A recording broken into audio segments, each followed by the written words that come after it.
Hey guys, real quick before the video today, just want to share 5 additional Earthquake decks. Probably won't be covering a ton of Earthquake content here in the next week or two. If you guys want otherwise, just let me know in the comments below. Always appreciate your feedback. But just because not all of my viewers have unlocked and or upgraded the spell yet. But I did want to show today's video with CRL Pro Jaii using it in his favorite Earthquake deck, a giant minor triple spell. One of those spells, of course, being Earthquake. So it should be a fun video. And all the deck links to the 5 decks I just showed you right now on the overlay, and of course the deck that we feature in today's video, like always, will be in my description below. Make sure on all my videos you just look at the description and you'll find the deck links. That way you don't have to copy all the cards into your actual game. So guys, with that said, let's go ahead and enjoy the video. I got a fighter's mentality. I'll get back up and fight, but in fact I'm attacking. Hey guys, what's going on? It is Ash here coming at you today in Clash Royale. Today I'm joined by one of the top players in CRL Asia, Jaii from Bren Esports. He's been having tremendous amounts of success with this giant minor triple spell with Earthquake. Says the deck is borderline OP.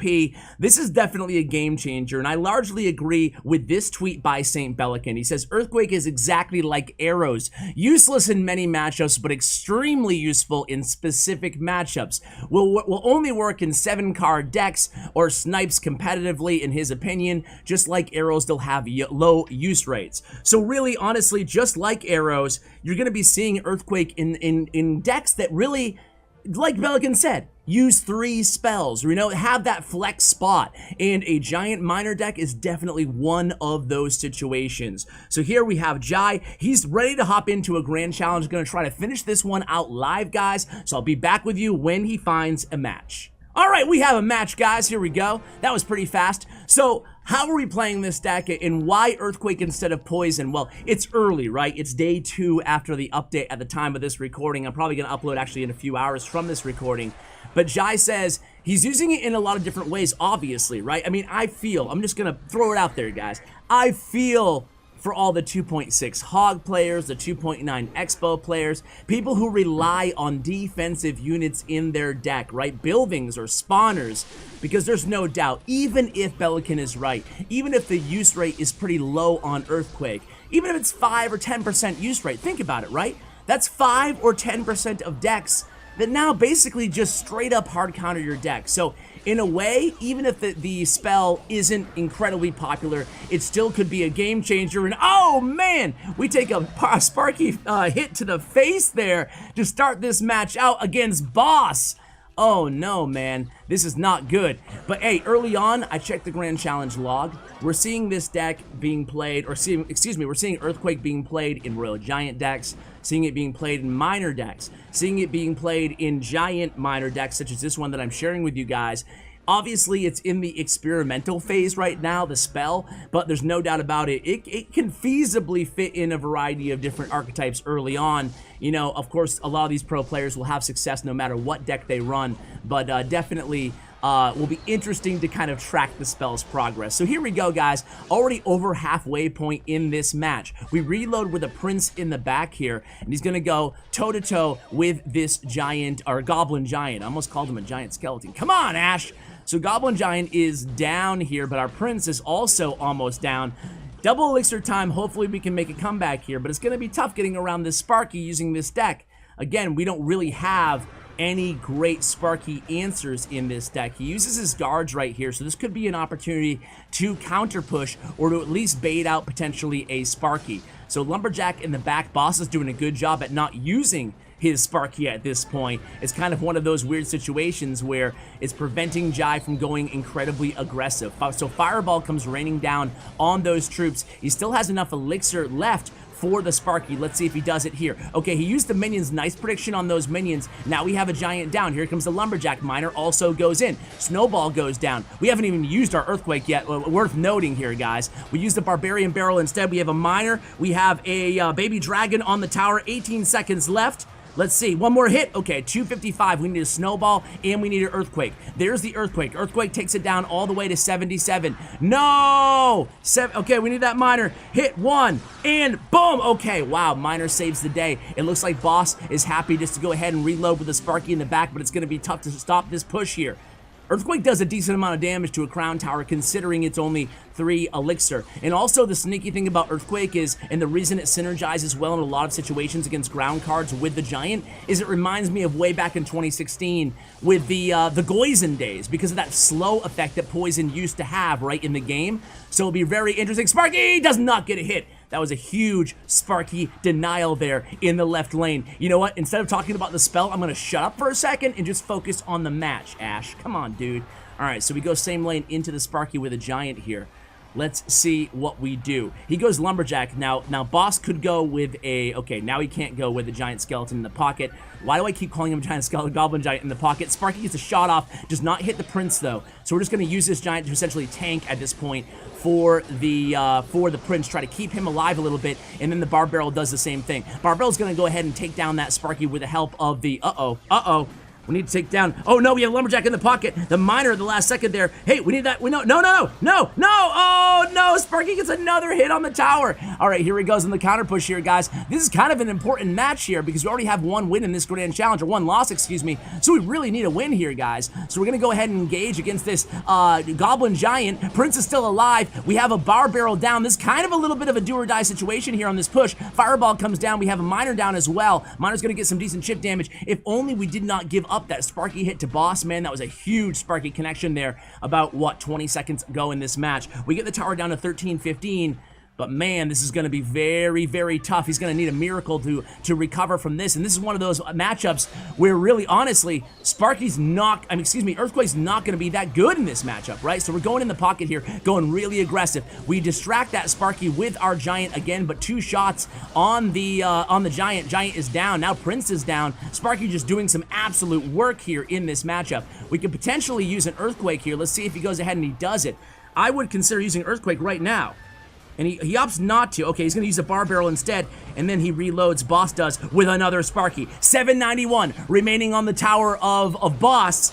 748 remaining on our tower here. He has a little bit of a damage lead considering he already has, what, 11, make that 12 elixir on the board right now, plus the Musketeer. 1 shot off with Sparky. Snowball is down. We need to get that Prince away from the tower. We need to... No! Man!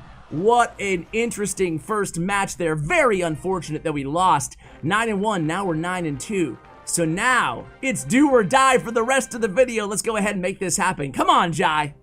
Alright guys, here we go against Eduardo 1-3-2. Man, this is a true Grand Challenge video. Starting off the video with a loss leaves no margin for errors. So if this is a loss, I'm probably not going to upload the video, to be honest with you guys. Let's see how far he can get inside this GC. I have faith in Jaii. If anybody can do it, it's certainly him. So this time, Baby Dragon in the back. That last match, a couple things. Number one is not a very good use case for Earthquake. Let's be honest, right? That's one of those matches where you don't really need Earthquake. Much better off with a Poison in that scenario. That's why it makes me think maybe we could run Zap instead of Bar Barrel in this deck. Another Sparky deck. Are you kidding me? And Jaii is not too happy about it. However, we do connect for a bunch of damage there. But really the story of that last match, guys, was 2 really unfortunate Sparky connections there we couldn't really do much about. So now it's going to be a Giant going into a Giant here. We have the Mega Minion in hand. Prince is going to go ahead and finish off that Giant while the Baby Dragon does some work. We need that Prince to,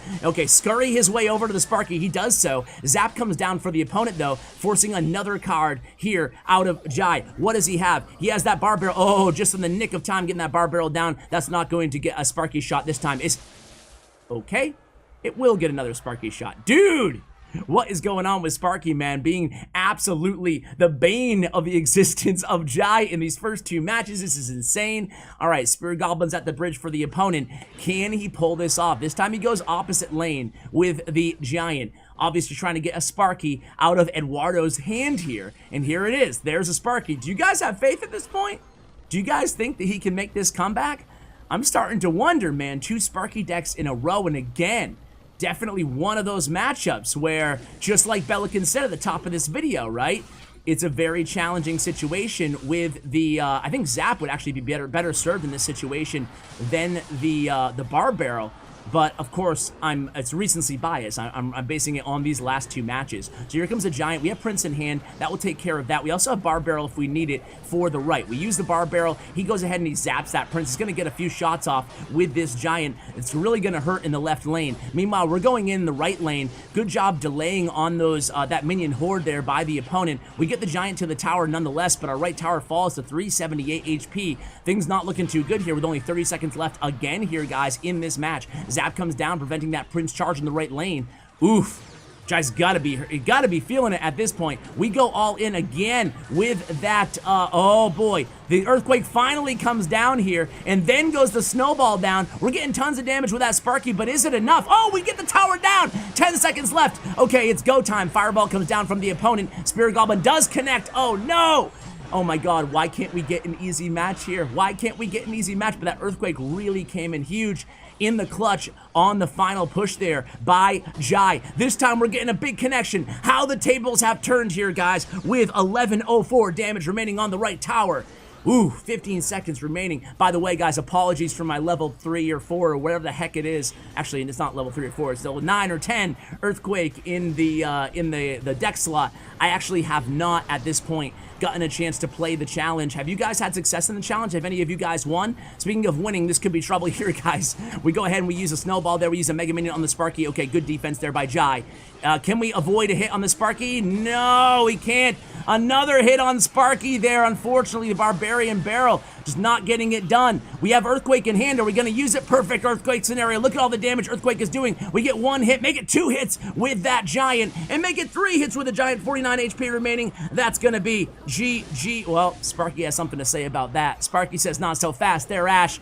We're just going to cycle to another Earthquake or another Snowball, and then there's the Earthquake. Finally, Jaii beats the Sparky player despite that unfortunate early connection. Back-to-back Sparky here.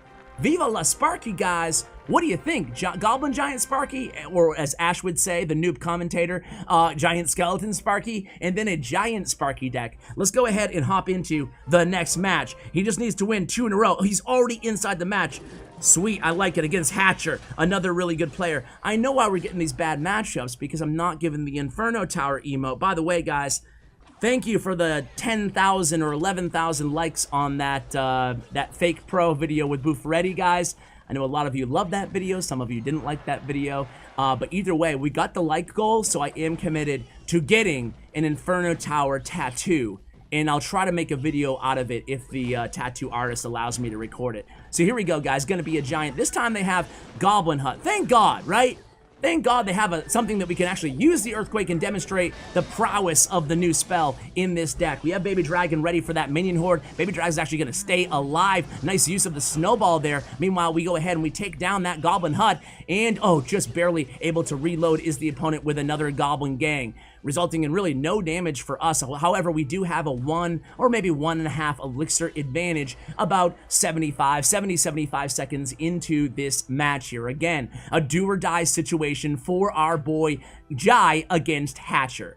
So look at Hatcher's deck. I wonder what is win. I'm assuming it is, okay, he has minor. I'm assuming it's a minor Giant deck as well. So we'll see how these two kind of square off, especially as we enter into double elixir time. Here comes the Prince charging into that minor, cleaning up nicely there. And then we're going to be going into another Prince and a Musketeer push. We drop the Baby Dragon, maybe anticipating that minion horde. Doesn't come down, so we send the minor in to assassinate that Musketeer. You're playing this deck largely the same way that you would be playing a deck with a traditional minor Giant triple spell deck, where you're using your minor kind of as an assassin onto the opponent's support cards or as a secondary tank onto the tower. Hatcher is waving the white flag, and again here, guys, I would be remiss if I did not tell you guys, if I did not point out that we have not yet used the Earthquake in this match again, and we're in double elixir time.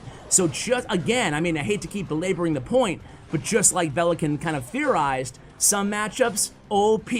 We go against an Expo deck, a Hog 2.6 deck. We go against another Spawner deck, or basically anything, a Mortar deck. This deck is going to wreck it. Talk about hardest of hard counters. Even Lava Loon that runs Tombstone, and look at that Earthquake. Minor Earthquake is going to be the go-to combo in double elixir time with this deck. Similar how you can be very aggressive with a Minor Poison. You identify your opponent's counter cards. If they're ground, if they're skeletons, goblins, goblin gang, anything that's ground, you want to go ahead and be aggressive with the minor earthquake combo, and you're saving 1 elixir from the minor poison combo, 7 to 6 elixir total cost. So here we go, 2 seconds left. There we go, the match over, and all of a sudden things are looking up a little bit here. Things are looking up for Jaii. Let's go ahead and hop into the next one. Can he get it done? I'm excited.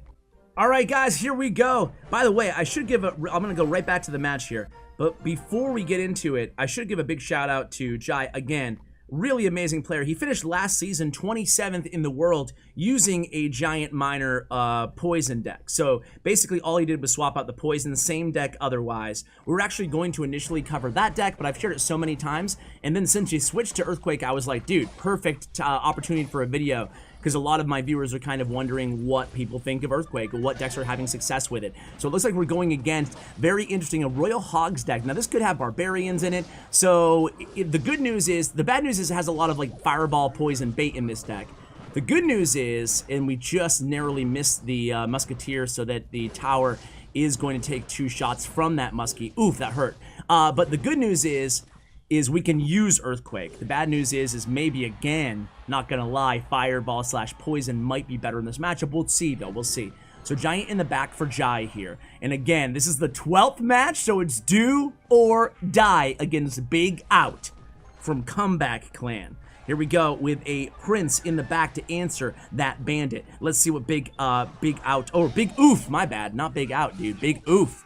All right, so Big Oof goes ahead and he drops those Barbarians. We're expecting them. Here comes the Miner onto that Musketeer. Snowball coming down to respond to those bats. And now we have a full health Prince going to charge into and take care of that Barbarian from the Barbarian Barrel. Now we have an unchecked Mega Minion on the tower. That's going to result in a ton of damage. 3 swipes from the minion, take it down all the way to 1568 there. And again, Earthquake, the last card being played here by Jaii, and hopefully this 12th victory. So we have a successful GC match with this deck. Again, already loving the deck up until this point. We'll see how he does here. So Baby Dragon to respond to these Royal Hogs. Royal Hogs getting a ton of damage. Obviously, Baby Dragon kind of a tier 2 counter to Royal Hogs. They take it all the way down to 1246. We're gonna have a big push going on in the right lane, but Barbarians again in hand for the opponent. Barbarians are down. We bar barrel those. We have Snowball in hand. Snowball's gonna respond to the Barbarians as well as to the bats, and again we go ahead and snipe with that Miner. We take a Bandit charge to the right tower, however, and again it looks like we're gonna get this Mega Minion. Nope, not to the tower, but the Miner's gonna tank for a bit. There we go, Mega Minion onto the tower again. 1, 2, 3 swipes on the tower, leaving it at the number of the Beast on the right tower. Now we really have to respond. We use a Prince, probably a Bar Barrel as well, and let's see how much we can mitigate the damage here in the right lane. Meanwhile, the Musketeer doing a good job being stymied by that Giant there on defense. 798 HP remaining on our left tower. Meanwhile, we connect with a Miner on the right tower, taking it down to 410 HP. Of course, Royal Hogs in the deck for the opponent. That's why we're going to go ahead and reload with everything we have here. We need to use Bar Barrel. We need to use Snowball. We need to use everything here. Where's that Snowball? Okay, we actually don't need to use Snowball. We're saving Snowball from the other end. Okay, this is going to come down to it here, guys. 410 remaining on the right tower. We send the Miner in. Miner does connect to the tower. Barbarians are down. We connect to the tower with the Baby Dragon and the Prince in the left lane. And there it is. Jaii wins without even using the Earthquake. Earthquake is so OP, we don't even have to use it, guys. No big deal. Okay. I'm half joking. Very unfortunate that all of those matchups were basically matchups that, let's be honest, Poison could have been better in a lot of those. Sparky against those Swarm decks, but either way, you know, for the 15th time, it's one of those spells that sometimes it's gonna be tremendous value. Especially, I would go as far to say, on ladder, it'd be preferable to run Earthquake, especially if you're running against a lot of 2.9 Expo, 2.6 Hog, because those decks, they rely too heavily on their defensive buildings or defensive units. Or if you go against spawners or annoying barb hut decks, like this deck will absolutely decimate those. Pump, for example, is just dead. I mean, how could Pump ever be viable again as long as Earthquake is a thing in the game. So it's kind of one of those cards that small use cases. Of course, we can only take the matchups that we get here in today's video, but I hope you enjoyed it nonetheless. Happy that he was able to persevere after that Sparky loss and come through for the 12-win victory at the end of the day. So a huge shout out to Jaii. Check out his player stats and profile. Thanks to statsroyale.com. Everything you need will be in the show notes below. And a huge shout out to Bren Chong, my YouTube partner, who's also the manager and owner of Bren Esports. So guys, thank you so much for watching, and as always, take care, guys.